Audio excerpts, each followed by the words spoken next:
जयगुरु आसतु देखिया सुधांशला रोषेशाल आज कौन रोषे आज गुरुवार से एकादशी बड़ एकादशी अल्प जन खाइबे भात उषुना भात होईची मुग डाली होईची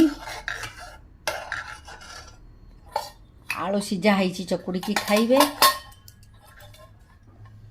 उलकोबी भजा होईची बाइगण बिलाती आण भजा होईची तेल रे चकुड़ा होईकी खिया हबो। पटर मो जा माने आज गुरुवार करचंती अरुआ भात हरड़ डाली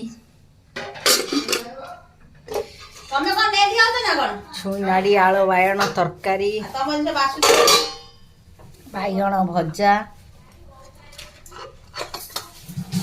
भेंडी आलू चुचुड़ा। जदि मो चैनल भल लगुच लाइक करिवे शेयर करिवे और सब्सक्राइब करिवे।